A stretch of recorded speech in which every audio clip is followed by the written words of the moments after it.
Plant hormones, also known as plant growth factors, are chemical substances that accelerate, inhibit, or otherwise affect growth. This animation explores the action of indole-3-acetic acid, IAA, the most common form of auxin, and looks at how we discovered what auxins do.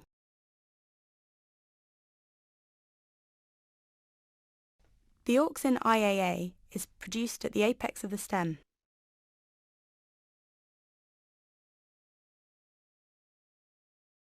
Under unilateral light, shining on one side, IAA is redistributed to the shaded side, creating a gradient of the hormone across the stem. IAA travels between cells by diffusion.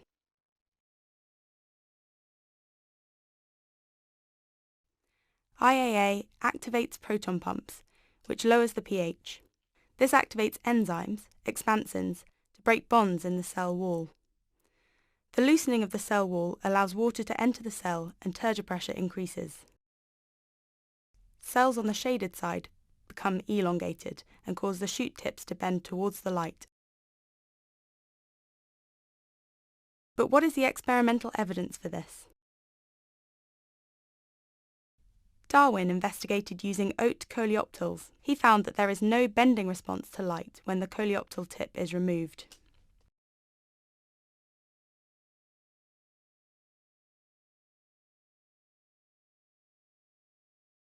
This means that either the tip is the origin of the messenger, or it must be stimulated by light. To investigate further, Darwin covered the tip to prevent light from reaching it.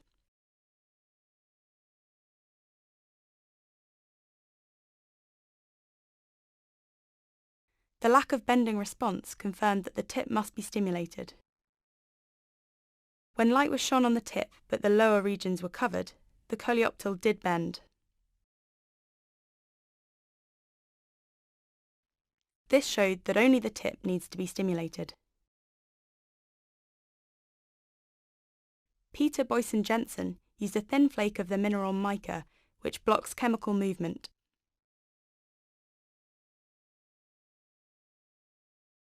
When it was inserted in the illuminated side, bending occurred normally. But when the mica was inserted in the shaded side, there was no bending, showing that the message to bend travels down the shaded side. Because the mica doesn't block electrical signals, this also suggested that the message was chemical.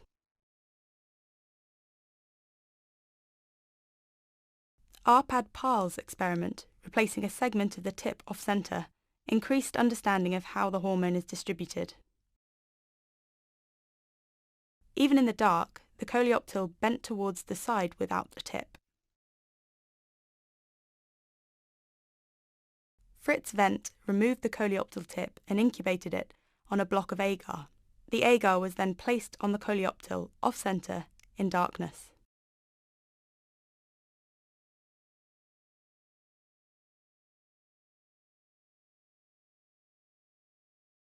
Hormone that the agar had absorbed travelled down the side of the shoot, causing a response.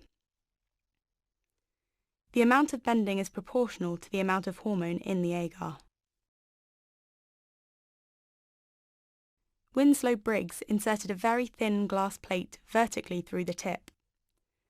The glass does not prevent light transmission, but there was no bending.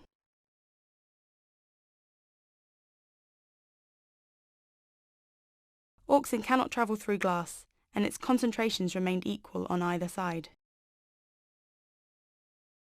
When the glass plate was inserted below the tip, auxin moved across to establish a hormone gradient.